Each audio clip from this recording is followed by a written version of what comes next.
त्यही कुरा उठाएको कारणले भेट नदिएको कुरा यही दोहोऱ्याए यिनमा।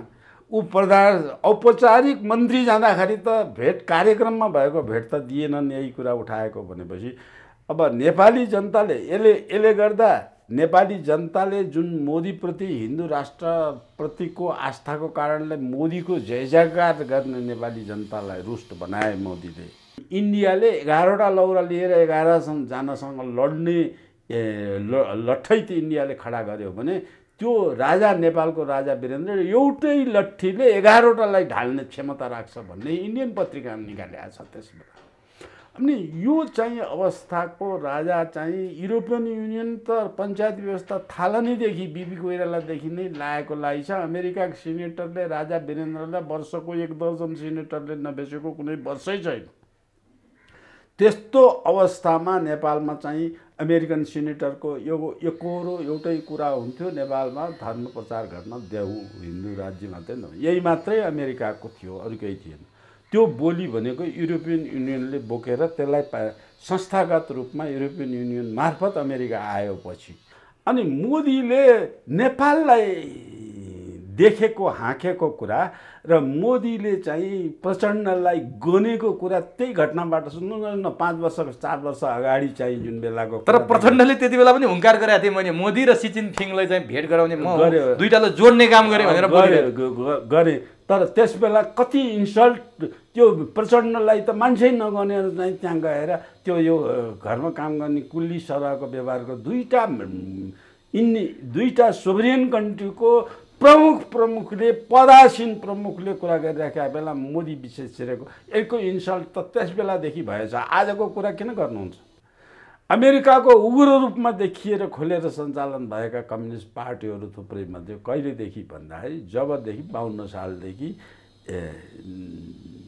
नेपालका पार्टीहरू, नेपाल कम्युनिस्ट पार्टी चाहिँ भूमिगत भएर चाहिँ नेपालमा द्वन्द्व, भनेपछि माओवादी अमेरिकाले खोलेको पार्टी हो। एमाले मिक्स छ त्यो। दर्शकवृन्द नमस्कार, चुरो कुरोमा तपाईँलाई हार्दिक स्वागत छ। हामी आजको चुरो कुरोमा नेपालको समसामयिक राजनीतिमा केन्द्रित भएर विशेष कुराकानीका साथ उपस्थित भएका छौँ।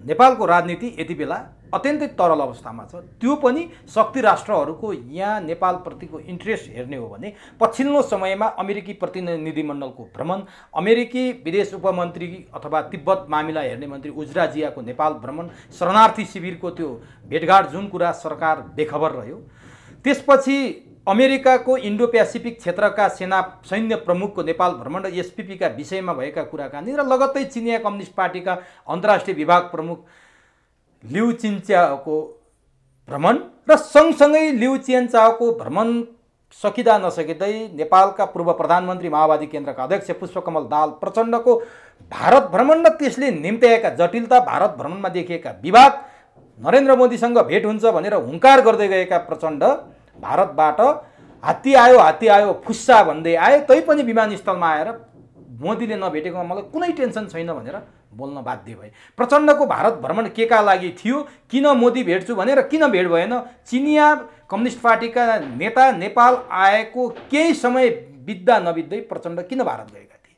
र यही बेला अर्थमन्त्री जनार्दन शर्माले राजीनामा दिए। आज उनले समितिमा बयान पनि दिएका छन्। अर्थमन्त्रीमाथि गम्भीर प्रश्न उठेका छन्। अर्थमन्त्रीमाथि उठेको प्रश्न प्रधानमन्त्रीमाथि उठ्छ कि उठ्दैन? वेस्ट मिनिस्ट्रियल सिस्टममा प्रधानमन्त्री नै जवाबदेही हुनुपर्ने हो, तर किन अर्थमन्त्रीमाथि मात्रै प्रश्न उठेको छ? के शेरबहादुर र प्रचण्डको सहयोग बिना जनार्दनले यो काम गरे होला नि त? यी यावत विषयमा केन्द्रित भएर आज हामी राजनीतिक विश्लेषक प्राध्यापक डाक्टर शास्त्रदत्त पन्तसँग चुरो कुरोमा संवाद गर्दैछौँ। सबभन्दा पहिले म डाक्टर पन्तलाई चुरो कुरोमा स्वागत गर्छु। यहाँलाई चुरो कुरोमा हार्दिक स्वागत छ। नमस्कार। डाक्टर साहब, यो पछिल्लो समयमा नेपालको राजनीतिमा अन्तर्राष्ट्रिय प्रभाव बढ्यो भनेर हामीले धेरै बहस गऱ्यौँ, हो पनि त्यो देखिरहेको पनि हो। चीन आफै पनि विश्वको शक्तिशाली नम्बर 1 बन्ने तयारीमा अगाडि बढिरहेको चिनिया कम्युनिस्ट पार्टीका अन्तर्राष्ट्रिय विभाग प्रमुख लिउ चियान्चाओ नेपालको भ्रमणमा आए। 4 दिने भ्रमण सकेर जाँदा नजाँदै प्रचण्डको भारत जाने कार्यक्रम तय भयो। तय मात्रै भएन, प्रचण्ड बुर्कुसी मारेर गए, खुसी व्यक्त हुँदै गए मोदीसँग भेट हुन्छ भने, तर मोदीले भेटै दिएनन्। यो प्रचण्डको आकस्मिक भ्रमणको अर्थ अन्तर्यको कुरा के थियो? चिनिया कम्युनिस्ट पार्टीका एकजना नेताको भ्रमण सकिँदा नसकिँदै प्रचण्डको भ्रमण आकस्मिक किन भयो र उनले अपेक्षा गरे अनुसार मोदीसँग भेट किन भएन, प्रचण्ड केका लागि गएका थिए, के लिएर आए, साँच्चैकै प्रचण्डको भ्रमणले नेपालको अपमान गरेको छ अथवा के हो? डाक्टर साहब, मैले यहाँबाट सुरु गरेँ। तपाईँका यी सबै प्रश्नहरू नेपालको राजनीतिमा जेलिएको छ। यो अङ्ग्रेजीमा एउटा भनाइ छ, क्राइम बिगेट्स क्राइम। नेपालीमा हामीले अपराध लुकाउनलाई अर्को अपराध गर्नु, एउटा अपराध लुकाउनलाई 100वटा अपराध गर्नुपर्छ भन्ने हाम्रो नेपालीमा उखान छ। अब यी नेपालका राजनीतिक दलकाहरू यो बात त्यो कारणले नेपाल राष्ट्र र राष्ट्रियता, राष्ट्रिय एकता, राष्ट्रको राजनीति, राष्ट्रको उन्नति, राष्ट्रको एकता जति कुराहरू छन् ती सबैलाई आघात हुने गरेर अपराध गरेका छन्। त्यो अपराधको जालो यसरी बुनिया छ। तपाईँले नाउँ लिएका, अहिले भर्खरै तपाईँले जुन नाउँ लिनुभयो विदेशीको नेपालमा आउने कुरा, त्यो जालो कुनै बेला गिरिजाले पहिलो पटक, दोस्रो पटक पञ्चायत व्यवस्था विरुद्ध राजा महेन्द्र र राजा वीरेन्द्रमा चाहिँ गिरिजा, पहिले त बिपी पनि थिए, गिरिजाहरूले चाहिँ हवाईजहाज अपहरण गर्नेदेखि लिएर नेपालमा राज संस्था फाल्नेदेखि लिएर राज संस्था विरोधमा बम प्रहार गर्ने कुराहरू समेतमा चाहिँ गर्ने बेलामा त्यस बेलाको जालो त्यति ठुलो जालो थिएन। जम्मै जालो इन्डियासँग मात्रै बुनिएको थियो। त इन्डियासँग बुन्ने बेलामा इन्डियामा चाहिँ त्यो जालोभित्र कङ्ग्रेस आई अथवा इन्दिरा गान्धीसम्मको पालोमा नेहरूको वंशजभित्र मात्रै त्यो जालो थियो, इन्डियाका अरू दलसँग गाँसिएको थिएन। अब यो अरू दलसँग गाँसिन्, जब इन्डियामा कङ्ग्रेस आई, पतन हुँदै गयो, भाजपा चाहिँ शक्तिमा आउँदै गयो, नेता फेरिँदै गए, नयाँ युगको थालनी भयो, त्यो इन्डियासितको जालो कता कता बेरिँदै कहिले अमेरिका पुग्यो र अब चीनसँग जाने त बाध्य। चीनलाई त भने चीनको समष्टिमा मैले देख्दाखेरि चीनको नेपाल, चीन बाहेक अरू देशसँग त्यसरी चाहिँ चासो चिन्ता नराख्ने र हरेक कुरा आन्तरिक मामिला हो भनेर भन्थ्यो। कहिलेसम्म भनेको कुरा मलाई चित्त, चीनले भनेको पनि मलाई चित्त नबुझेको कुरा, जब चाहिँ गिरिजा प्रधानमन्त्री थिए, नेपालमा चाहिँ राष्ट्रपति थिएनन्, राजा हटेका थिए, त्यस बेलामा पहिलो पटक चीनको राजदूत नेपालमा क्रेडेन्सियल बुझाउन जाँदाखेरि चाहिँ चीनले पहिलो पटक गिरिजा प्रसाद कोइरालालाई आफ्नो राष्ट्र प्रमुखको मान्यता दियो। मान्यता हिसाबले चाहिँ चीनले मान्यता दिएर आफ्नो क्रेडेन्सियल गिरिजालाई बुझाए। त्यस बेलादेखि मैले चीनले नेपालप्रति गरेकोमा मलाई पनि एउटा सकिङ न्युज बनेको थियो। त्यो किसिमको जो राष्ट्रपति घोषणै नभएपछि अहिले किन राजदूत नियुक्ति गर्नु पर्थ्यो जब राष्ट्रपति छैन? कि नियुक्ति गरेर आएको भए त्यस बेला सस्पेन्डेड राजालाई नै त्यो क्रेडेन्सियल बुझाएको भए, राजा त थियो नि त, क्रेडेन्सियल बुझाइदिएको भए राज संस्थालाई समर्थन गरेको अथवा राजालाई हेड अफ द स्टेट मानेको भएर यो देशलाई राजा चाहिन्छ भनेर माओ सेतुङले भनेको कुरै दोहोरिन्थ्यो। चीनलाई त्यत्रो ठुलो अब्जस पनि जाने थिएन, किनभने अमेरिकाको राजदूतले तिनताका भनेको थियो नेपालको निमित्त राज संस्था नभए नेपाल रहँदैन भनेर। अमेरिकी राजदूत जुन चाहिँ अहिले मैले त्यसको नाम बिर्सेँ, लम्बू एकजना राजदूत थियो, मसँग नै 3-4 पटक भनेको थियो नेपाललाई राज संस्था अनिवार्य आवश्यकता छ। तर राजा ज्ञानेन्द्र हठी छन्, त्यो ज्ञानेन्द्रलाई फालेर त्यही पछिको हुने उत्तराधिकारी जुन हो त्यसलाई राजा बनाउनुपर्छ भन्ने कुरा उनको तर्क थियो। अथवा अमेरिकाले पनि नेपालमा राज संस्था फाल्नु पर्दैन भन्ने। चीनले जेम्स एफ मोरियार्टी त होइन, जेम्स एफ मोरियार्टी भन्ने मोरियार्टी हो, मोरियार्टी नै हो। त्यो मोरियार्टीले मलाई धेरै पटक भनेको छ। अनि यो चाहिँ अवस्था नेपालमा आउने अब जालो चाहिँ युरोपियन युनियनसँग पनि बुन्यो। तपाईँले छोड्नुभयो त्यो एउटा, त्यो चाहिँ जालो युरोपियन युनियनसँग त्यसबेला युरोपियन युनियनको चाहिँ पार्लियामेन्टबाट, पार्लियामेन्टले नेपाल हेर्ने राजदूत पार्लियामेन्ट्रियन राजदूतले नेपालमा आएर सबै गर्न नहुने हुने गर्न हुने नहुने सबै काम गरेर नेपालको राज संस्था र पञ्चायती व्यवस्थाको विरोधदेखि लिएर त्यो परिवर्तन भइसकेपछि राज संस्था विरुद्धमा समेत नेपालमा चाहिँ जाति जनजाति आन्दोलन मचाउने, यो अहिले चाहिँ जुन सङ्घात्मकताको व्यवस्था गर्ने, अहिले जुन स्थानीय इकाइको विभाजन गर्ने, त्यो सबै काम युरोपियन युनियनले गरेको। एक्चुअली यी नेपालका दलले नेपालमा न सङ्घात्मकता ल्याएका हुन् न स्थानीय इकाइको यो रूपको आज जुन विभाजन गरेको रूप छ त्यो रूपको बनेको होइन। अब प्रचण्डले चाहिँ यहाँ 123वटा जात छन् र 123वटा राज्य बनाउँछु भन्ने कुरा पनि त्यो नेपाल नबुझेका पार्लियामेन्ट्री युरोपियन युनियनको जालोबाट आएको कुरा हो। त्यो जालोबाट बनेको हो। युरोपियन त्यो जालोले प्रचण्डलाई यसरी खाँदा छ कि त्यो नर्वे मार्फत प्रचण्डले नेपाल विरुद्ध लड्ने नेपालको आर्मीसँग नभएको हतियार प्रचण्डलाई चाहिँ बुझाएको छ र प्रचण्डलाई उपलब्ध गराइदिएको छ। उनीहरूलाई चाहिने खर्च सस्ता गरेको छ। त्यो चाहिँ सबै गराउनलाई इन्डियाको रसँग मिलेर सघाएर दुईटा संस्था भएर यो काम गरेका छन्। जबकि मात्र एक्लै नेपालको राजा वीरेन्द्र जीवित भएछन्। मात्र एक्लै जहिले पनि परास्त भएछ। नेपाली इन्डियन पत्रिका त्यस बेला हेर्नुभयो भने इन्डियन पत्रिका नेपालको राजा यति बुद्धि दिने यति ट्यालेन्ट छ कि इन्डियाले 11वटा लौरा लिएर 11जनासँग लड्ने लट्ठै त इन्डियाले खडा गर्यो भने त्यो राजा नेपालको राजा वीरेन्द्र एउटै लट्ठीले 11वटालाई ढाल्ने क्षमता राख्छ भन्ने इन्डियन पत्रिका निकालेको छ त्यसमा।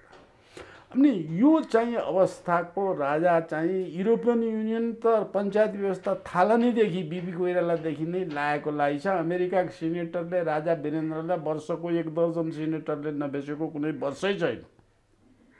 त्यस्तो अवस्थामा नेपालमा चाहिँ अमेरिकन सिनेटरको एकहोरो एउटै कुरा हुन्थ्यो, नेपालमा धर्म प्रचार गर्न देऊ, हिन्दू राज्य मात्रै नभए यही मात्रै अमेरिकाको थियो, अरू केही थिएन।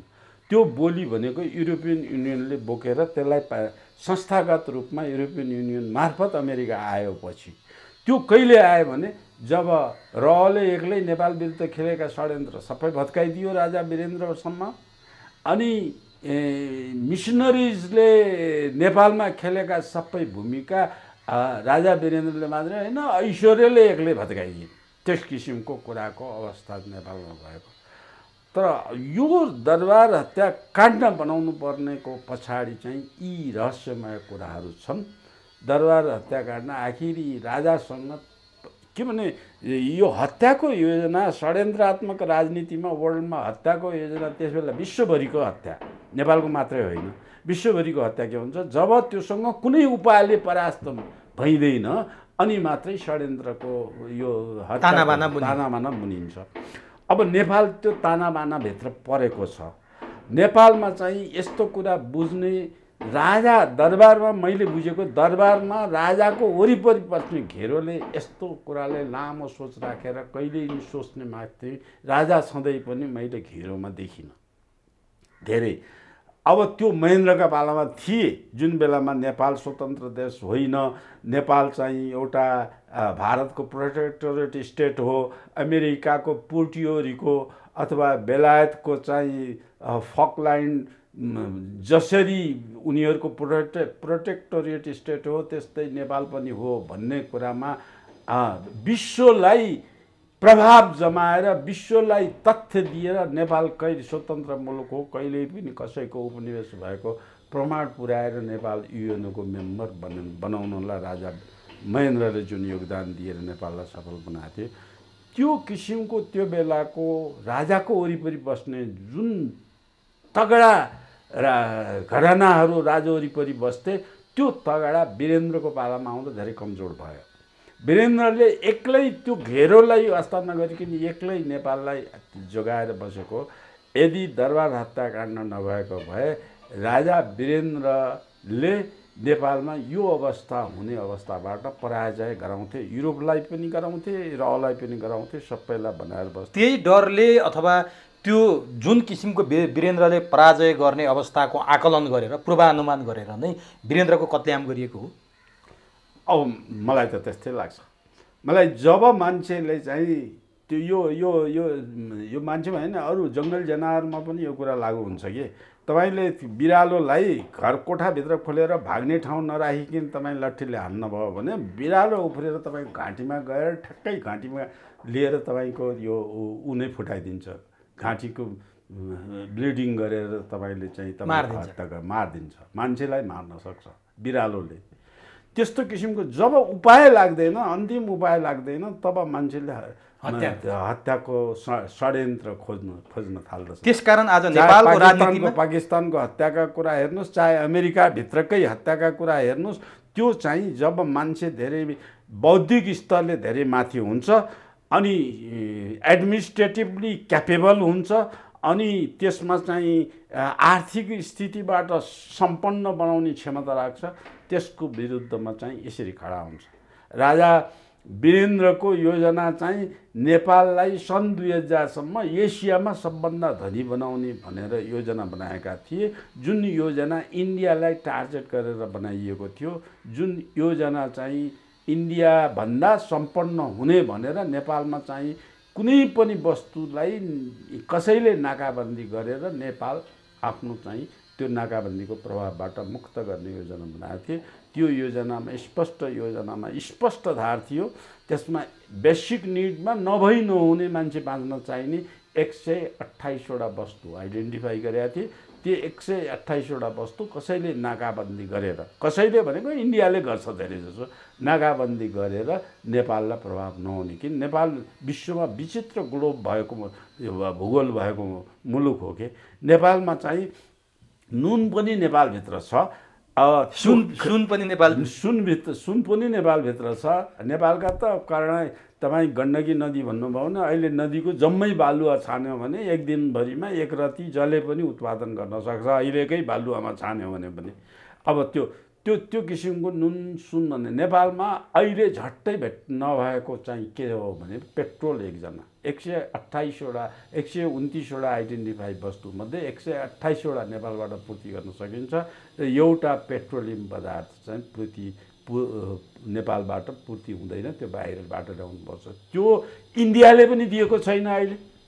अहिले इन्डियाले जुन इन्डिया मार्फत नेपालले तेल दिएछ, यी दलले त आत्मसमर्पण गरेर आफ्नो नेपाली क्रुड आइल इन्डियालाई दिएर इन्डिया माध्यम इन्डियनको मातहत बनाएको मात्रै हो नि।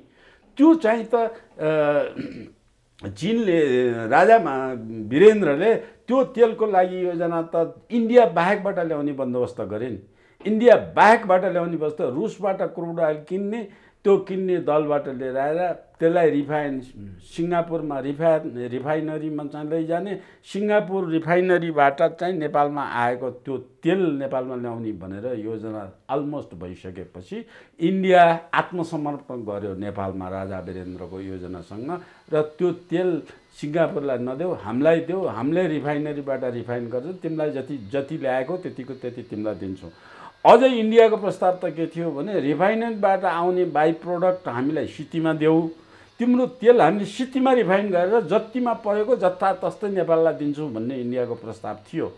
त्यो प्रस्ताव इन्डियाको प्रस्तावलाई चाहिँ नेपालले राजा वीरेन्द्रले मानेनन्, किनभने त्यो बाई प्रोडक्टबाट नेपालमा चाहिँ जुन प्लास्टिक जन्ने उद्योग धन्दा जति नेपालमा अहिले 5-6 हजार उद्योग चलाएका छन्, त्यो बाई प्रोडक्टबाट जुन उद्योग नेपालमा औद्योगिक उत्पादन गर्नलाई सघाउ पर्ने हुन्छ, त्यो हामीले इन्डियालाई दिन्न, तिम्रो रेटले पैसा ल्याऊ भनेर वीरेन्द्रकै पालाको त्यो इन्डियालाई दिएको आजसम्म त्यो छ, जुन इन्डियाको सम्पत्ति होइन, इन्डियाले रोक्न सक्दैन, ब्लकेट गर्न सक्दैन। त्यो चाहिँ गर्न नसक्ने सिङ्गापुरबाटै ल्याएर इन्डियामा ल्याउने र ड्राइपोर्ट यतातिर बनाएछ। हाम्रो पेट्रोल चाहिँ इन्डियाले चाहिँ दिएपछि जसरी स्विजरल्यान्डले चाहिँ समुद्री बाटोबाट नेपालमा आउने समुद्री बाटोबाट स्विजरल्यान्डमा जे अधिकार लिएछ त्यो अधिकार युएनबाट लिन राजा कसिएका थिए। त्यसैको लागि ड्राइपोर्ट नेपालमा चाहिँ 5वटा विकास क्षेत्रमा 5वटा बनाउने गरेर ड्राइपोर्ट चाहिँ सुरु भयो। जुन ड्राइपोर्टको आदेश नेपाल रेल चलाउने, नेपालबाट रेल चलेर सामान नेपालमा लक गरेर चाहिँ जान्छ इन्डियाभरि, इन्डिया क्रस गरेर चाहिँ सिपोर्टमा जान्छ, सिपोर्टबाट तेल पनि सिङ्गापुरबाट सोझै त्यही तेलबाट आउँछ। हामी चाहिँ कसैको नाकाबन्दीले केही पनि हुँदैन। अनि देशभित्र उत्पादन बेसी कुरा, अरू सबै देशभित्र उत्पादन हुन्छन्, देशभित्र उत्पादन गर्ने नीति आएको थियो। त्यो नेपालको पञ्चायत नीति जुन साम्यवादी मुलुक र वैदिक साम्यवादको समाजको नीति अनुसार त्यसमा गएको थियो। त्यसमा चाहिँ अमेरिकाले प्रेसर हालेको थियो, लिबरल इकोनोमी लागू गर्नुपर्छ। लिबरल इकोनोमी लागू गर्नुपर्छ भने यस्तो सन्तुलित सिद्धान्त वीरेन्द्रले उत्पादन गरे, त्यसमा हामी गर्छौँ हामीले लिबरल इकोनोमी गर्छौँ भनेर अमेरिकालाई चित्त बुझाउनु, युरोपियन युनियनलाई चित्त बुझाउन के गर्यो भने हिमाल सिमेन्ट कारखाना चाहिँ प्राइभेटाइज चोभारको हिमाल सिमेन्ट कारखाना प्राइभेटाइजेसन गरिदिए। तर त्यसको प्यारलमा हेटौँडा सिमेन्ट कारखाना राज्यले चलाए। अब हेटौँडा सिमेन्ट कारखाना पनि प्रेसर आउने बित्तिकै प्राइभेटाइजेसन गर्ने, उदयपुर सिमेन्ट कारखाना राज्यले चलाउने, ताकि निजी क्षेत्रको मान्छेले पनि मोनोपोली गरेर मनपरी मूल्य लैजान नसकोस्। राज्यसित प्रतिनिधि, राज्यमा पनि आफ्ना राजनीतिक दलका नेता जसरी आजकल भर्ना गर्छन् नि, भर्ना गरेर त्यसलाई चाहिँ कामै नगरेर तलब खाने त्योबाट चाहिँ महँगो बनाउने उत्पादन, त्योबाट रोक्न सक्ने सन्तुलनको नेपालले त्यसलाई मैले मिश्रित अर्थनीति भनेको छु। नेपालका अर्थविदले पनि यो कुरा बुझाएको छैन। म चाहिँ राजासँग नजिक बसेको हुनाले यी कुरा बुझाएको छु। त्यो किसिमको अवस्थाबाट नेपालको एउटा भिन्न किसिमको उता युरोपियन युनियन, अमेरिकन फर्स्ट वर्ल्डले चाहिँ लिबरल इकोनोमी प्राइभेटाइजेसन गर्नुपर्छ भन्ने पनि माने जस्तो गर्ने, तर आफ्नो नीति र सिद्धान्त छोड्दै नछोडेर आत्मनिर्भर हुने एसियन स्ट्यान्डर्ड बाई 2000 भनेको त्यो गर्ने किसिमको 15 वर्ष योजना यसमा राजाले गरेका थिए। 5 वर्षभित्र 128वटा सामान 96 सामान नेपालमा आत्मनिर्भर भइसकेको थियो। अहिले त सेनिटरी प्याड पनि आत्मनिर्भर नगर्ने अवस्थामा गयो। त्यसमा पनि कर छुट गरिदिने, नेपालमा उत्पादन गर्दा कर लगाइदिने, त्यो पनि प्रधानमन्त्रीका छोरा मुछिने हो। अब त्यस्ता कुरा चाहिँ चीनबाट दाँत कोट्याउने सिन्का। तपाईँ कुनै पनि होटलमा अहिले जानुहोस्, दाँत कोट्याउने खानेकुरा चाहिँ कोपेर खानेकुराको चाहिँ त्यहाँ राखिदिनु। 2 अर्बभन्दा बढीको सिन्का आउँछ। अब त्यति मात्र होइन, गुन्द्रुक समेत हामीले विदेशबाट आयात गरेर खानुपर्ने अवस्था छ, जुन कुरा निर्यात गर्न सम्भव थियो हामीले गरिसकेका थियौँ। हामीले अमेरिकाको जस्तो खाने आहारमा अमेरिकाको असाध्य कडा नियम छ, त्यो नियम पालन गरेर अमेरिका सिन्क निर्यात गरिसकेका थियो नि पञ्चायती कालमा। नेपालगञ्ज यसको हब बनाइएको थियो। नेपालगञ्ज यस्तो ठाउँ हो जुन ठाउँमा चाहिँ इन्डियनले तरकारी नल्यायो भने तरकारी खान नपाउने थियो। म जब नेपाल बस पुनर्वासको आयोजना प्रमुख भएर बसेँ, मैले चाहिँ अहिले त्यो खजुराको जुन टाउन प्लानिङ मैले गरेर त्यहाँ चाहिँ बजारको हब बनाउनलाई मैले यो तरकारीको बजारको हब बनाएर नेपाली तरकारी उत्पादन गरेर इन्डियन तरकारी नेपालभित्र ल्याउन नपर्ने, नेपाली तरकारी इन्डियामा पठाउने त्यो पहिलो थालनी मैले गरेको हुँ। अब यहाँ त यो लेख्ने देख्ने सबै कसैले बुझ्दैन। अहिले चाहिँ त्यो टाउनको नाउँ सुशील प्रधानमन्त्रीको, सुशीलले त्यो देखेको पनि छैन, बुझेको पनि छैन, जानेको पनि छैन। स्कुलको स्ट्याचु राखेर अब त्यो टाउन मैले योजना गरेको टाउनमा सुशीलको नाउँमा चाहिँ बनाइराखेको छ भन्दा सुनेछु मैले चाहिँ अहिले किसिमको त्यो नेपालको कसले बनाएको हो र कसको योगदान कसमा छ त्यसको प्रतिमा राख्नुपर्छ, त्यसको नाउँमा राख्नुपर्छ, त्यसमा हुनुपर्छ भनेपछि नि डाक्टर साहब तपाईँले यति कुरा गरिरहँदा राजा वीरेन्द्रको कत्ल्याम हुनु, राजा वीरेन्द्रको वंशविनाश हुनु नेपालीका लागि विकास र समृद्धि पनि कत्ल्याम हुनु रहेछ, यो राजा वीरेन्द्रको अन्त्य हुनु नेपालीको दुर्भाग्य रहेछ भन्ने कुरा त पुष्टि भएन र। अब जबकि आज हामीसँग केही कुरा पनि छैन, सबै कुरा विदेशबाट ल्याएर खाने, अर्थतन्त्र डामाडोल अवस्थामा, मुद्रा सञ्चिति हरेक दिन घट्दो छ। अब श्रीलङ्का हुन कसैले कहीँबाट रोक्न नसक्ने अवस्थामा पुग्यौँ। आज राजा वीरेन्द्र सम्झेर बस्नु सिवाय हामीसँग केही भएन। तपाईँ त सँगै काम गर्नुभएको, त्यही कुरा बुझेर राष्ट्रिय अन्तर्राष्ट्रिय शक्तिहरूको मिलेमतोमा राजा वीरेन्द्रको अन्त्य गरियो भन्दा अब कुनै अप्ठ्यारो मान्नुपर्ने अवस्था छैन।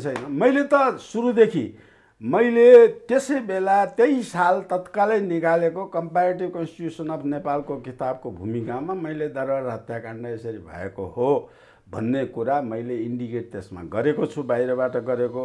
तर म पनि दरबारमा जागिरमै बसेको बेला थियो त्यस बेलामा, र दरबारको स्वीकृति लिनुपर्छ यस्तो कुरामा भनेर मैले दरबारमा स्वीकृति लिनुपर्ने अधिकारीसँग त्यो कुरा गर्दा तपाईँ माथि जतिसुकै लेख्नुहोस्, पछाडि एउटा वाक्य चाहिँ राजा युवराजबाट यो गोली चलेर हत्या भएको हो भन्ने एउटा वाक्य राखिदिनुहोस् भनेर म त्यो एउटा वाक्य राखिदिएको छु। अरू माथिको कुरा पढ्यो भने यो सबै कुरा हुने गरेर मैले लेखाएको छु। अब नि डाक्टर साहब यो विषयमा त म तपाईँसँग अरू सन्दर्भ पारेर पनि कुरा गरौँला।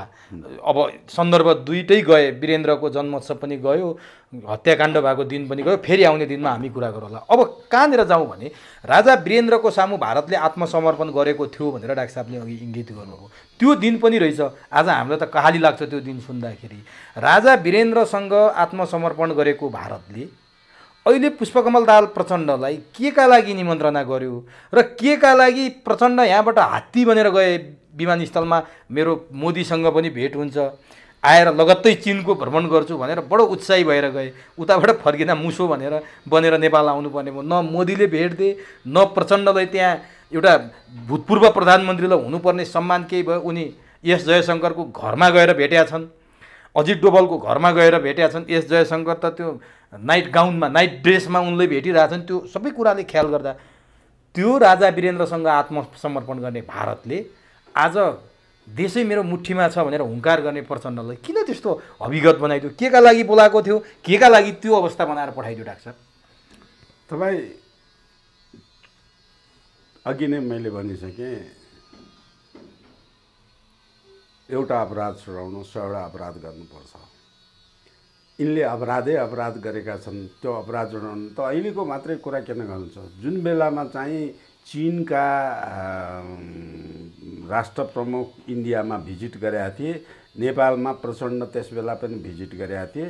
प्रचण्ड र चीनको राष्ट्र प्रमुखको त्यही इन्डियामा नै भेटेर कुरा गर्ने कार्यक्रममा अफिसियल कुरामा चीनको राष्ट्रपति र नेपालको प्रधानमन्त्रीले कुरा दिल्लीमा कुरा गरिराखेको अफिसियल भिजिटमा चाहिँ मोदी सरासर मिटिङको बिचमा गएर उभिए। मोदी चाहिँ अनएक्सपेक्टेड रूपमा उभिएर गएर बोलिदिए। त्यहाँ दुई पक्षको गोप्य कुरा चाहिँ हुनै पाएन। अनि मोदीले नेपाललाई देखेको हाँकेको कुरा र मोदीले चाहिँ प्रचण्डलाई गनेको कुरा त्यही घटनाबाट सुन्नु न। 5 वर्ष 4 वर्ष अगाडि चाहिँ जुन बेलाको, तर प्रचण्डले त्यति बेला पनि हुङ्कार गरेका थिए, मैले मोदी र सी जिनपिङलाई चाहिँ भेट गराउने म दुईटालाई जोड्ने काम गरेँ भनेर गरे। तर त्यस बेला कति इन्सल्ट, त्यो प्रचण्डलाई त मान्छे नगनेर चाहिँ त्यहाँ गएर त्यो यो घरमा काम गर्ने कुल्ली सरहको व्यवहारको दुईटा सोभरियन कन्ट्रीको प्रमुखले, पदासीन प्रमुखले कुरा गरिराखेका बेला मोदी विशेष छिरेको यसको इन्सल्ट त त्यस बेलादेखि भएछ। आजको कुरा किन गर्नुहुन्छ?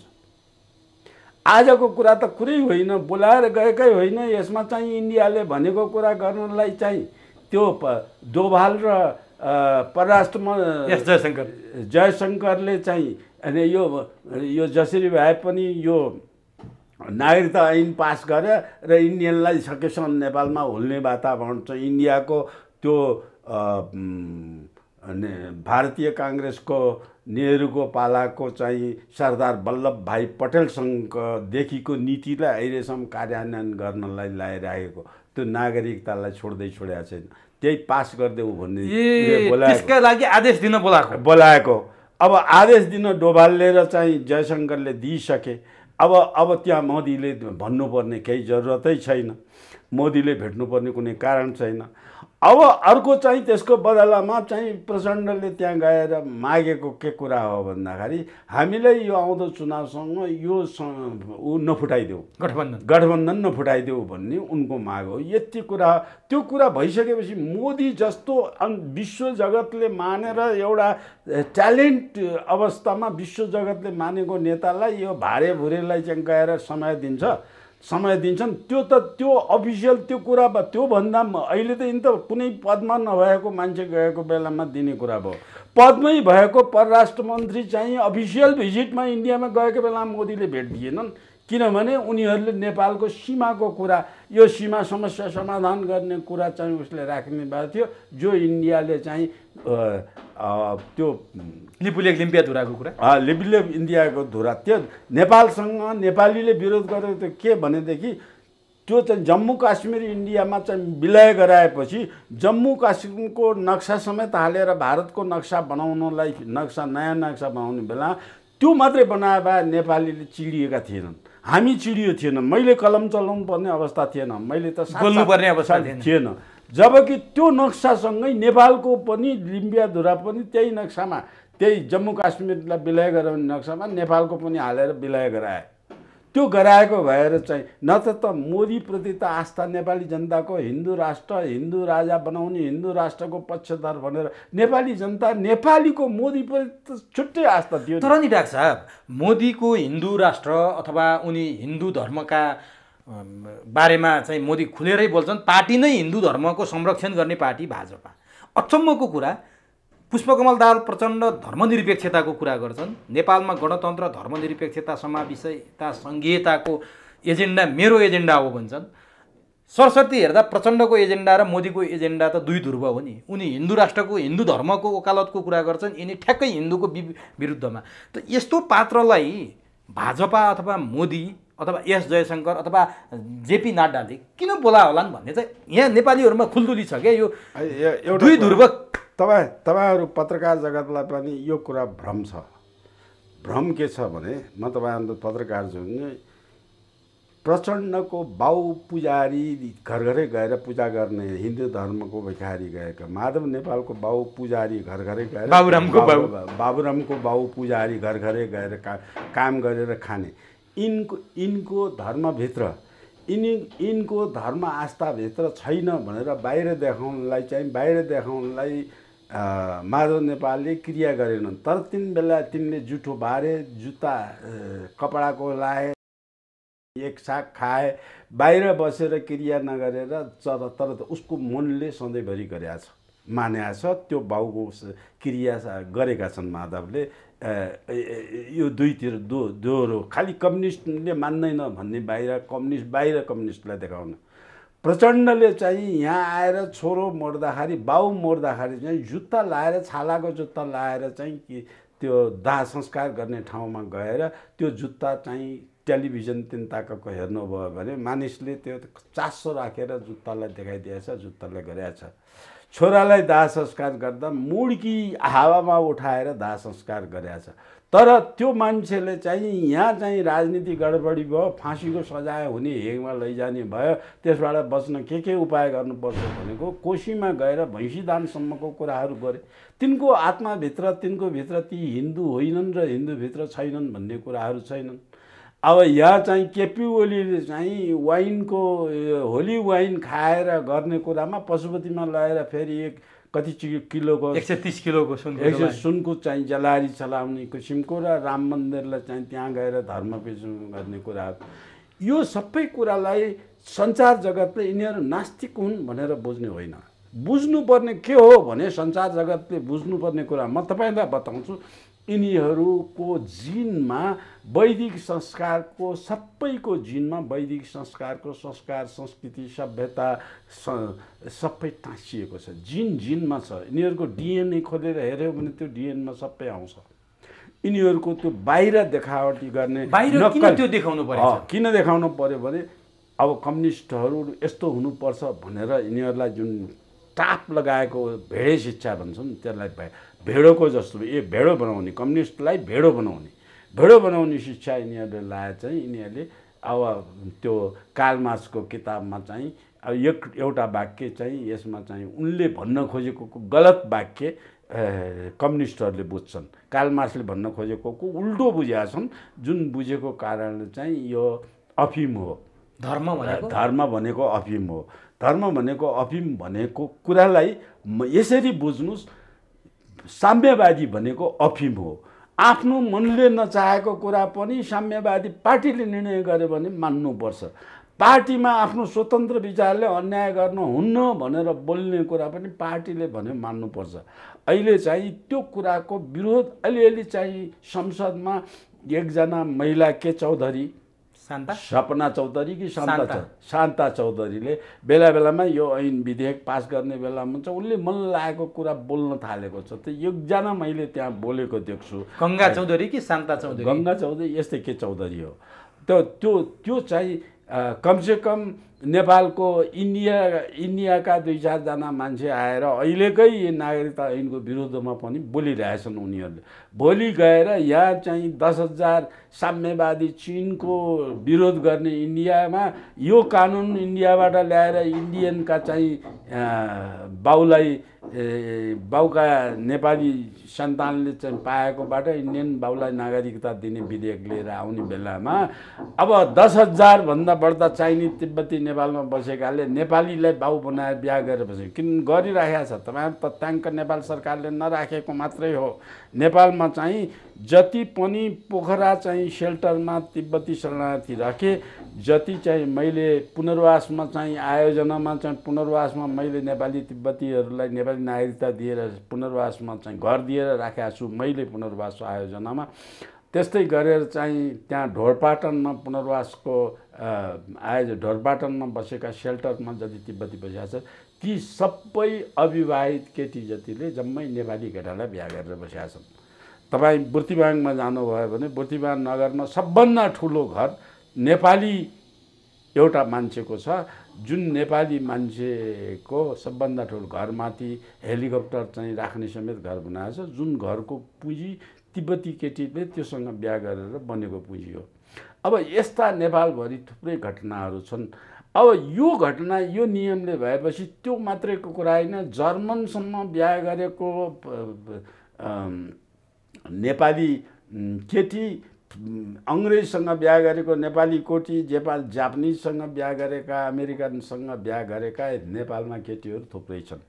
अब यहाँनिर जनताले नबुझेको कुरा के हो भने जसरी चाहिँ धर्म को अफिम हो भन्ने सूत्र बुझेर होइन कि धर्म मान्दैनन् भन्ने कारणले चाहिँ साम्यवादीहरूले यो गरे भन्ने कुराहरू धर्म नमानेको होइन, इसाई मानेको हो। इसाई मानेको पनि होइन, इसाईकरण मानेको होइन, इसाईको पैसा मानेको। त्यो पैसा चाहिँ यिनीहरूले युद्ध गर्न माओवादीहरूले र पार्टी चलाउन साम्यवादीहरू सबैले चाहिँ त्यो पैसा चाहिँ क्यापिटलिस्ट कन्ट्रिजबाट बढी पाउँछन् यिनीहरूले, साम्यवादी पैसा। यहाँ आलोचना गर्दाखेरि चिनले दिन्छ भन्छ कम्युनिस्टलाई, कोरियाले नर्थ कोरियाले दिन्छ भन्छ, त्योभन्दा धेरै पैसा अमेरिकाले दिन्छ। तर अमेरिकाले यही भनेको यस्तै गरेर गराउनु पर्छ। अमेरिकाको रिकर्डमा जाँदा 40,000 टोटल विश्वभरिमा 40,000वटा पार्टी अमेरिकाले साम्यवादीको नाउँमा खोलेको छ। अब कोही आइएस जस्ता आतङ्कवादी पार्टीहरू पनि खोलेको छ। त्यो चाहिँ अमेरिकाको आखिरी अमेरिकाले भनेअनुसार काम गराइसकेपछि तिनलाई सु गर्छ। भनेपछि नेपालको कम्युनिस्टहरू पनि अमेरिकाले नै खोलेको खोलेको। अब यो पहिले सुरु नेपालमा कम्युनिस्ट पार्टी स्थापना गर्दा कालको कुरालाई मैले अमेरिकाले खोलेको भन्दिनँ। अमेरिकाको उग्र रूपमा देखिएर खोलेर सञ्चालन भएका कम्युनिस्ट पार्टीहरू थुप्रै मध्ये कहिलेदेखि भन्दाखेरि जबदेखि 52 सालदेखि नेपालका पार्टीहरू, नेपाल कम्युनिस्ट पार्टी चाहिँ भूमिगत भएर चाहिँ नेपालमा द्वन्द्व। भनेपछि माओवादी अमेरिकाले खोलेको पार्टी हो। एमाले मिक्स छ। त्यो एमाले चाहिँ कहिले भनेको एमालेलाई को कथा तपाईँहरूले चाहिँ हेर्नुभयो भने एमालेको जग नेपाल कम्युनिस्ट पार्टी नै हो। तर जब अरूले पाउन थाले नि तिनीहरू छटपटाएर चाहिँ एमालेको अवस्था, माधव नेपाल प्रधानमन्त्री भएको अथवा त्यो बेला चाहिँ झलनाथ प्रधान भएको अवस्था हेर्नुहुन्छ भने एमालेको अवस्था चाहिँ एउटा बस पार्कमा चाहिँ गएर पर्खेर बस्ने, जता जानी बस आउँछ त्यतैमा चढ्ने, गन्तव्यविहीन। त्यसो हुनाले यिनीहरूले पैसा पाउँदा उता दौडिन्छन्, पैसा पाउँदा यता दौडिन्छन्, पैसा नपाउँदा नेपालभित्रै गर्ने गर्छन्, पैसा नपाउँदाखेरि कम्युनिस्टले चाहिँ लुटेर कसरी खायो त्यो पनि अनुकरण गर्छन्, पैसा नपाउँदाखेरि चाहिँ यिनीहरूले ठेक्कापट्टा लेनदेनमा कहाँ लैजान्छ त्यहाँ चाहिँ गएर लान्छ। अब यस्तो नि डाक्टर साहब, जस्तो प्रचण्डले विमानस्थलमा भनेका थिए म मोदीलाई भेट्छु, लगत्तै चिनको भ्रमणमा जान्छु। मोदीलाई भेट्ने त यिनको कुरा पुरा भएन, किन भएन तपाईँले भनिहाल्नुभयो। कति लेभलमा गने मोदीले, हिन्दू धर्म मान्ने मोदीले अथवा भारतले किन बोलायो त्यो पनि प्रश्न भइसक्यो। अब यिनले चिनको भ्रमणमा जान्छु भने विमानस्थलमा भारत पुगेर यिनले मैले त सबैभन्दा बढी पार्टी सदस्य भएको त चिनिया कम्युनिस्ट पार्टी भनेको थिएँ, त्यसको त 9 करोड मात्रै छ, भाजपाको त 17 करोड रहेछ, भाजपा पो ठुलो पार्टी रहेछ भनेर भारतमा गएर प्रचण्डले यो बोल्नुको अर्थ के छ? अब म शक्ति हुँ, तिम्रो पछाडि लाग्छु, तिमीले चाहिँ चीन केही पनि होइन भने बचाइदेऊ। इन्डियामा गएमा प्रचण्डको जम्मै इतिहास हेर्नुहोस् न। इन्डिया गएपछि चीन केही पनि होइन, चीनमा गएपछि इन्डिया केही पनि होइन सधैँभरि। पहिलोपटक प्रधानमन्त्री भएको बेलामा चीनमा ओलम्पिक गेम भएर गएको बेलामा चाहिँ चीनमा जानलाई चाहिँ इन्डियाको अफिसियल भिजिट नगरिकन चीनमा जान पाउँदैनौ तिमी भनेर इन्डियाले औलो ठडाए बेला एयरपोर्टमा गएर बसे म स्वतन्त्र देशको प्रधानमन्त्री जहाँ मन लाग्छ त्यही पहिले भन्नुपर्ने यो थियो। भने थिए, भनेरै गए थिए। कस्तो भन्नुपर्ने हो, भनेकै थिए। एयरपोर्टको रिकर्ड खोजेर हेर्नुहोस्। तर पछि फर्किँदा त पहिलो भर पनि हो चीनमा त्यहाँ तिब्बत बसेर चीनमा चाहिँ 1 हप्ता कति बसेर ओलम्पिक गेम सकेर फर्केर त्यही सिटमा फेरि एयरपोर्ट त्रिभुवन एयरपोर्टमा सिटमा बसेर फर्केर आउँदाखेरि चाहिँ यति गलाइसकेको थियो इन्डियाले कि त्यही एयरपोर्टमा बसेर उसले म त चीनमा ओलम्पिक गेम हेर्न गएको थिएँ, मेरो फर्स्ट अफिसियल भिजिट त इन्डिया नै हुन्छ भनेर त्यही एयरपोर्टमा बोलेका छन् नि। फेरि भनेपछि यी कस्ता मान्छे हुन् त? 10 वर्ष जनयुद्धको नेतृत्व गरेका, दुई पटक यो मुलुकको प्रधानमन्त्री। यी मान्छे नै होइन भन्छु। मलाई सोध्नुहुन्छ भने यी मान्छे नै होइनन्। यो मान्छे भए एउटा सिद्धान्त बोक्छ, सिद्धान्त अनुसार जान्छ। इन्डियामा गएपछि भाजपा हुने, चीनमा गएपछि कम्युनिस्ट पार्टी हुने, जुन अमेरिकामा गएपछि लिबरल इकोनोमिस्ट हुने, यस्तो राजनीति पार्टीलाई भोट सबभन्दा बेवकुफ नेपाली जनता हो। जनता चाहिँ अब यस्तो पार्टी, यस्ता नेता, यस्ता मान्छेलाई चाहिँ फेरि चुनावमा जिताउने चाहिँ सबभन्दा कुरा। तर उनले चाहिँ भारतको भ्रमणको अत्यन्तै खुसियाली व्यक्त गरे। किन गरे, के मानेमा गरे भने मलाई ठुलो सम्मान भयो भारतमा, मैले आएर भारतमा चाहिँ नेताहरूको सम्मान पाएँ, प्रधानमन्त्री स्तरको सम्मान पाएँ। मोदीले मलाई बोलाएको होइन, मलाई बोलाएको जेपी नड्डा अध्यक्षले हो भाजपाको, उहाँले भेट दिइहाल्नु भयो। एस जयशङ्करले भेट दिइहाले, रात्रि भोज दिए, त्यत्रो सम्मान गरे। मैले पाउनुपर्ने सम्मान पाइसकेँ, मोदीले नभेटेर मलाई कुनै टेन्सनै छैन भनेर उनले बोले नि। यो भित्र उनले टेन्सन भएर बोलेका हुन् कि साँच्चीकै प्रचण्डलाई टेन्सन छैन? त्यस्तै बोल्ने, त्यो कुनै सिद्धान्तविहीन मान्छे त्यस्तै बोल्ने, जे कुरालाई माथि लैजाने, माथि लगाएको कुरालाई चाहिँ त्यो गर्ने अवस्थामा जाने, त्यस्तै बोल्ने मान्छे हुन्। अरू कुरा भनेपछि प्रचण्डको भारत भ्रमणले नेपालको अपमान भयो, बेजेत भयो भन्नेमा तपाईँको पनि सहमति हो अथवा होइन? मैले प्रचण्डको भारत भ्रमण अथवा कहीँ उसले चीनमा गर्ने भ्रमण, कुनै भ्रमणलाई पनि मैले महत्त्व दिँदैन। त्यो चाहिँ एउटा लफङ्गा भ्रमण मान्छु म। लफङ्गा तरिकाबाट गएको, लफङ्गा तरिकाबाट आएको, लफङ्गा कुरा गरेको, त्यसको कुनै अर्थ छैन। कुनै अर्थ छैन। तर यहाँनिर महत्त्वपूर्ण कुरा, जस्तो तपाईँले नागरिकता विधेयकलाई म पास गर्छु भनेर भारतलाई जानकारी गराउन गएको भनेर भन्नुभयो। अर्को एउटा कुरा छ कि गठबन्धनको लागि पनि जोड दिऊ भन्नुभयो तपाईँले पनि। आरजू देउबा र प्रचण्ड आलो पालो प्रधानमन्त्री हुनको लागि भारतको रोहबरमा सहमति गर्न आरजू देउबाकै सेटिङमा प्रचण्ड भारत गएका हुन् भन्छन्। के लाग्छ तपाईँलाई अबको चुनावपछि आरजू र प्रचण्ड आलो पालो प्रधानमन्त्री हुने सहमति गर्न गएका हुन् र यो आरजूले सबै सेटिङ गरे हुन्? यो चाहिँ शेरबहादुर पक्षको कुरा, शेरबहादुरको पारिवारिक पक्षको कुरा हो, जुन चाहिँ उसले अहिले चाहिँ शेरबहादुरले यो कुरा चाहिँ मैले हो भनेर मैले मानेको छु। तर अब पार्टीका मान्छेले आरजूलाई कति गराउन सघाउँछन् भन्ने कुरा शेरबहादुरको पार्टीभित्रको वेट कति छ त्यसमा निर्भर गर्छ। अहिले पार्टीभित्र यो कुराको विरोधमा पार्टीभित्र आएछ। आरजू देउवा कङ्ग्रेसै होइन, हिजोसम्म राप्रपाकै मान्छे हुन्, आमा छोरी नै राप्रपाका भएका हुन्, बिहा गरेर अहिले आएर गएको संसदको चुनावदेखि मात्रै आरजू कङ्ग्रेसमा प्रवेश गरेको, अस्ति भर्खर आएको, यसमा चाहिँ गर्न हुँदैन भन्ने पार्टीभित्र प्रशस्त चलेको देख्छु म। यदि आरजूले गराइयो भने काङ्ग्रेस फुट्ने अथवा विद्रोह हुने सम्भावना छ? त्यो सम्भावना अब त्यो शेरबहादुरले हिसाब गर्लान्। शेरबहादुरको प्लान श्रीमतीलाई अहिले बनाएर छोरालाई तयार बनाएर राख्ने, छोरालाई पहाडबाट आफ्नो ठाउँको उत्तराधिकारी बनाउने, श्रीमतीलाई धनगढीबाट बनाउने, त्यो चाहिँ शेरबहादुर देउवाको पारिवारिकमा नै नेहरू डक्ट्राइनको सिद्धान्तलाई बोकेर यहाँ ल्याउन खोजेको त्यो किसिमको छ। उनको जगमा इन्डियालाई समर्थन लिने मात्रै हो, उनको जग अमेरिकै हो, उनको जग अमेरिकै हो। अमेरिका यो तपाईँले सोध्नुभएको कुरासँग अहिले चाहिँ जुन चाहिँ पत्र अमेरिकालाई चाहिँ एसपीपीको विषयमा एसपीपीको पत्र रोक्या शेरबहादुरले रोकेको यो कुरामा चाहिँ के भने अमेरिकालाई खुसी बनायो भने श्रीमतीलाई जसरी मलाई अहिले 5औं पटक प्रधानमन्त्री अमेरिकाले बनाए त्यसरी श्रीमतीलाई नेपालको प्रधानमन्त्री बनाउने बाटो खोल्छ, बनाइदिन्छ अमेरिकाले। छोरालाई पनि सपोर्ट गर्छ, छोरालाई पनि इन्डियाको नेहरू फ्यामिली जस्तो मेरो चाहिँ फ्यामिली हुन्छ भन्ने क्याल्कुलेसन शेरबहादुरको भएको पाउँछु मैले। त्यस किसिमको कुरा चाहिँ यो क्याल्कुलेसन सही हो। तपाईँले सोध्नुभएको प्रश्न सही हो जस्तो मलाई लाग्छ।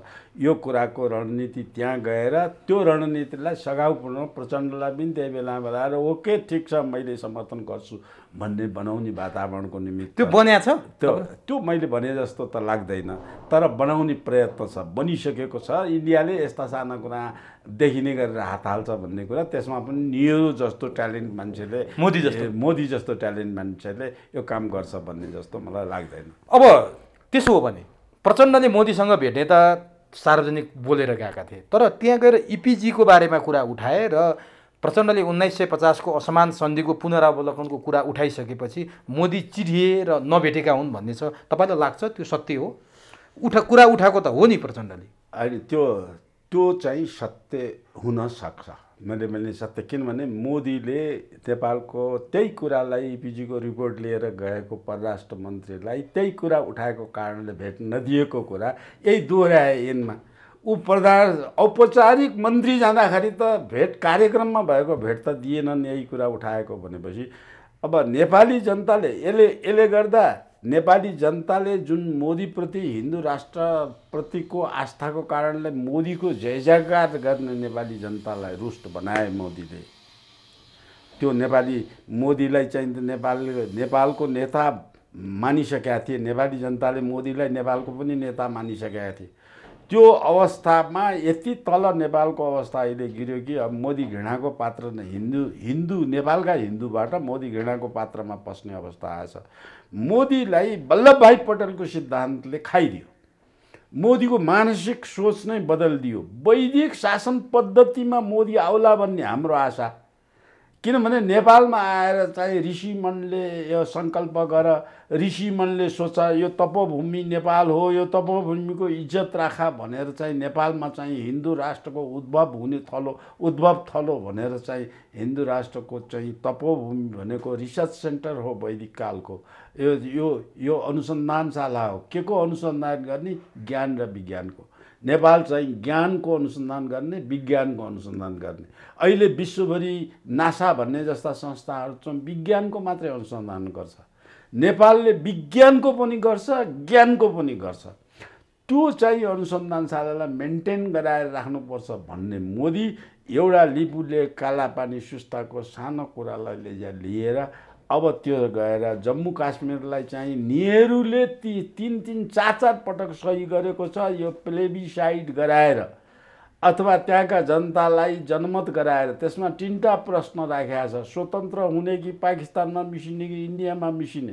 त्यसमा 50% भन्दा बढी मत आएको आधारमा इन्डिया र पाकिस्तानका मान्छे बाहेक अर्को मुलुकको मान्छेले आएर प्लेबिसाइडको चुनाव गराउने, प्लेबिसाइड चुनाव गरेर हुने निर्णयमा सही गरेको निर्णयलाई बदर गरेर अहिले आएर कति 333 धारा लागू गरेर चाहिँ जम्मू काश्मीरलाई त्यो सबै युएनको निर्णय समेतलाई म्यासाकर गरेर जाने हो नि त। मोदी त सरदार वल्लभभाइ पटेलभन्दा चर्को देखियो नि अहिले।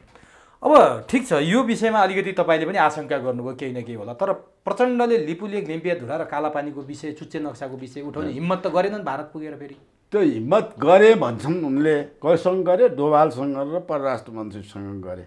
अब त्यो हिम्मत गरेको कारणले, उता गरेको कारण हो, त्यो कुरा उठाएको हो भने त्यही कारणले मोदीले भेट नदिएको नि हुनसक्छ। त्यही कुरा मसित नि उठाउँछ भनेर चाहिँ केही बोल्नुभन्दा भेटै नगर्नु असल हो भन्ने किसिमको कुरामा जान सक्छ।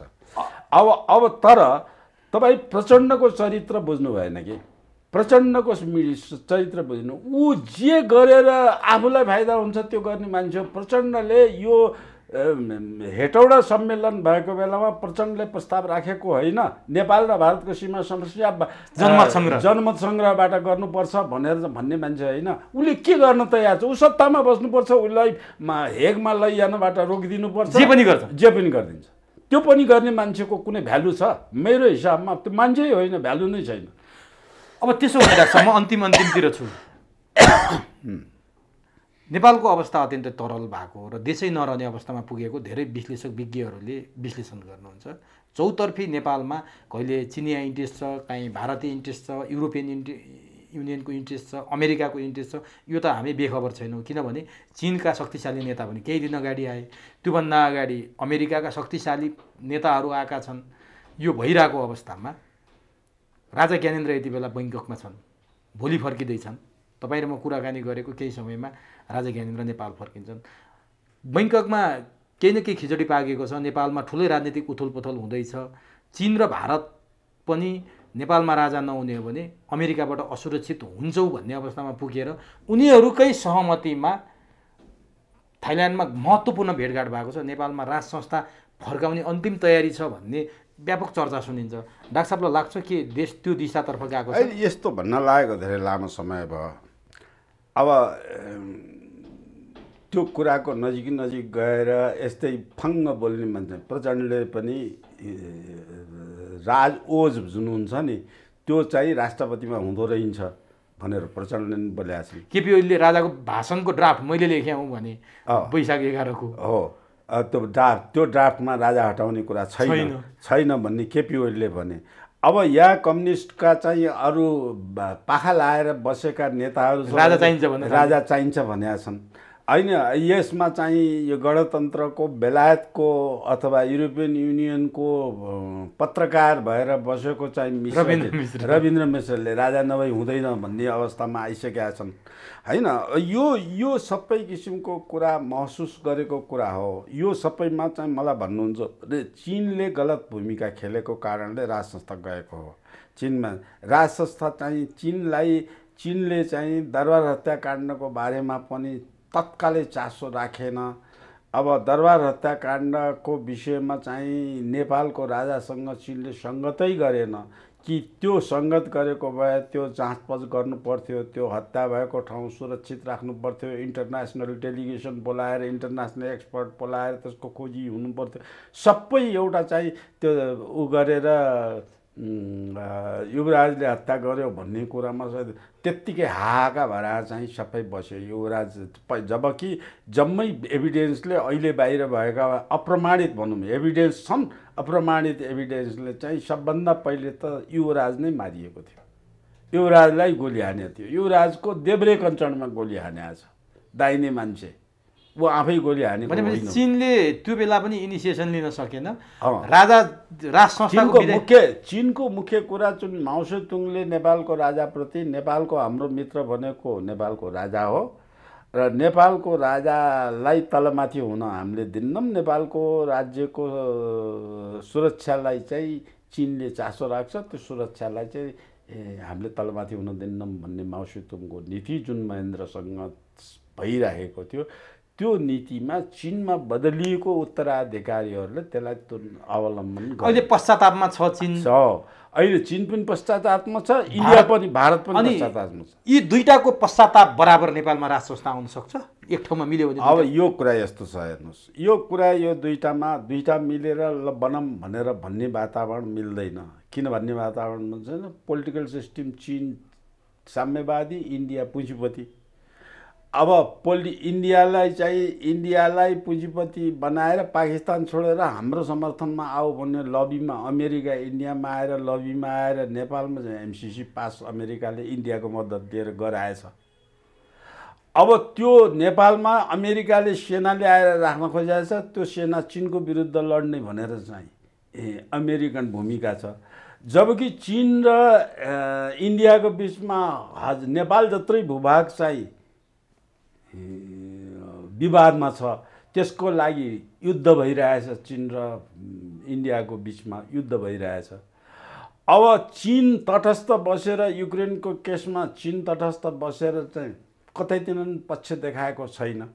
रुस र चीनको सम्बन्ध नजिकिँदै गइरहँदाखेरि चाहिँ नेपाल चाहिँ अमेरिकाको यति नजिकमा आएर चाहिँ युक्रेनलाई चाहिँ समर्थनमा अमेरिकाले नेपाललाई उठाइसक्यो। अर्को शब्दमा भन्यो भने नेपाल अघोषित नाटोको मेम्बर बनिसक्यो। त्यो बन्ने मान्छे शेरबहादुरको एउटामा हातमा लिएर बनिसके, जसको विरुद्धमा प्रचण्ड जिउँदै छँदै नेपाल विलय गराए भने, प्रचण्ड बाबुराम यिनीहरू चाहिँ जिउँदै छ नेपाललाई विलय गराए भने अर्कै कुरा हो। नेपाल बाँचेर रह्यो भने यिनीहरू मरेपछि चाहिँ यो नेपाल फेरि रिभाइभ गर्न सक्छ। अबको अवस्था त्यस्तो देखिन्छ। अबको अवस्था त्यस्तो देखिन्छ। अनि भू राजनीतिक अवस्थामा नेपालको अवस्था चाहिँ के देख्नुहुन्छ? होइन, भू राजनीति अवस्थाले त हाम्रो भू राजनीति अवस्थाले हामी आर्थिक रूपमा कसैमाथि डिपेन्ड गर्न पनि गर्न नपर्ने, नसक्ने होइन, गर्न नपर्ने भू बनोटको अवस्था छ। हाम्रो भू राजनीति अवस्थाले साम्यवादी व्यवस्था ल्याएर चीन जस्तो बनाउन पनि नमिल्ने छ, पुँजीपति व्यवस्था दलीय व्यवस्था ल्याएर इन्डिया जस्तो बनाउन पनि नमिल्ने छ। हाम्रो व्यवस्थाले युरोपका कन्ट्रीलाई मित्र बनाउनु पर्ने, हाम्रो व्यवस्थाले अमेरिकालाई पनि मित्र बनाउनु पर्ने हाम्रो भू राजनीतिले दिएछ। त्यो पृथ्वीनारायण शाहबाट चाहिँ दरबार हत्याकाण्ड हुने बेलासम्म मेन्टेन भएर आएको व्यवस्था हो। त्यो व्यवस्थालाई चाहिँ नेपाली जनताले त्यो व्यवस्थालाई राजा र नेपाली जनता एक ठाउँमा आएर मौलिक आफ्नो सिद्धान्तमा नेपालीपनको भू राजनीतिले दिएको आफ्नो सिद्धान्तलाई नेपालमा चाहिँ लागू नगर्ने बेलासम्म, लागू नगरेसम्म यो अवस्था दिनादिन गिर्दै जान्छ। होइन भने हामी हिजो पञ्चायती कालभरिको अवस्था हेर्नु भने अहिले बढेको दुईटा कुरा, एउटा चाहिँ अन्तर्राष्ट्रिय जगत तीनटा कुरा बढ्यो नेपालमा चेन्ज आयो दलीय व्यवस्था आइसकेपछि। एउटा कुरा चाहिँ यो मोबाइल र अनलाइन सर्भिसेसहरूको गएपछि हाम्रो नेटवर्किङ सिस्टममा चाहिँ नेपालले चाहेर भएर नजानी एप्लाई गरिदियो। त्यसले ल्याएको एउटा नराम्रो तरङ्ग यसले पैदा गरेको छ। एउटा चेन्ज आएको नेपालमा उदार अर्थनीति जो नेपालको लागि फिटै हुँदैन, नेपाल र नेपाल जस्तो थर्ड वर्ल्ड कन्ट्रीमा लागू नै गर्न नहुने उदार अर्थनीति जसले नेपाललाई दिन प्रतिदिन गरिब झन गरिब बनाएर लिएर जान्छ, त्यो अर्थनीति लागू भयो। र अर्को चाहिँ हामी असंलग्न तटस्थ परराष्ट्र नीतिलाई अकाट्य रूपमा मान्नुपर्ने, पञ्चशीलको सिद्धान्त रूपमा अकाट्य रूपमा प्राण गए पनि छोड्न नहुने अवस्थालाई चाहिँ यो अहिलेको अमेरिका पछिको अवस्थामा चाहिँ त्यो छोडियो। त्यो छोडिएर गइसकेपछि चीन चाहिँ पछुताएको, यस कुरामा बढी पछुताएको। चीनले चाहिँ अब चीनले के दृढता, चीनले आफ्नो पोलिसी नेपालको कारणले पोलिसी चेन्ज गरिसक्यो। चीनको पोलिसी नेपालमा चाहिँ जब तिब्बत विद्रोह भएको बेला नेपालले सम्हाल दिएर तिब्बती विद्रोहले चीनतिर केही पनि दखल गर्न नहुने वातावरण नेपालमा राजा वीरेन्द्रले गरिदिएका हुन्, नेपालमा सम्हाल दियो। त्यो विश्वासमा नेपालमा बसेको असंलग्न तटस्थ परराष्ट्र नीति चीनका दुईटा कुरा मात्रै नेपालमा मानिदिएको। एउटा कुरा चीनलाई नेपालले मान्दैन, अर्को कुरा चाहिँ नेपाल चाहिँ कुनै विदेशीको रणभूमि गएर चीनको विरुद्ध नेपालबाट गतिविधि गर्न दिन्न। त्यो कुरा त चीनले अब नेपालको चीनको विरुद्ध गतिविधि गर्ने थलो नेपाल बन्यो र अब भोलि गएर युक्रेनलाई मान्यता दिनेले चाहिँ फर्मुसलाई मान्यता दिन सक्छ नेपालले भन्ने चीनले शङ्का गरिसक्यो। भनेपछि हामी अत्यन्तै अप्ठ्यारो अवस्था। चीनले शङ्का गरिसकेपछि चीनले आफ्नो रणनीति बनाए। नेपालको बोर्डरभरि तिब्बतीको जम्मै उनीहरूले साउथ चाइना भन्छ चीनले, इन्डियाले चाहिँ अरुणाचल प्रदेश भन्छ, त्यो प्रदेशसम्म चाहिँ चीनले चाहिँ आफ्नो घेराबन्दी गरेर सेना परिचालन नयाँ रणनीति ल्याए। अब नेपालले सुरक्षा गरिदिन्छ यता सीमातिरबाट भन्नेमा चीनको विश्वास हटिसक्यो। आफ्नो सुरक्षा आफै गर्न लाए र नेपाललाई भनि पनि सक्यो, तिमीहरू जे मन लाग्छ त्यो गर, हामी हाम्रो सुरक्षा गर्न सक्षम छौँ भनेर चीनले बोली पनि सकेका छ। यो बिग्रेको अवस्थाको मूल कारण के हो भनेदेखि युरोपियन युनियन अमेरिकन रको मद्दतबाट इन्डिया मार्फत नेपालमा चाहिँ दलीय व्यवस्था आउनु र दलीय व्यवस्थामा चाहिँ लगानीकर्ताहरूले आफ्नो अनुकूलको चाहिँ यिनीहरूलाई परिचालन गराएर घुमाइराख्नु, शिखा समाएर टुप्पी समाएर घुमाइरहेका छन्। त्यो घुममा यिनीहरू घुमिरहेका छन्। यो घुमाइको अन्त्य हुन, राज संस्थाको पुनर्स्थापन हुन, वैदिक संस्कारको शासन व्यवस्था नेपालको मौलिक आफ्नै शासन व्यवस्था हुनलाई यिनीहरूको मर्नुपर्छ। यिनीहरू मरेपछि हुन्छ। तिनीहरू चाँडै मर्छन् कि म चाँडै मर्छ थाहा छैन, तर यिनीहरू नमरिकन देश मान्दैन। हस् डाक्टर साहब, समय दिनुभयो, अत्यन्तै महत्त्वपूर्ण भनाइ राखिदिनु यसका लागि धन्यवाद।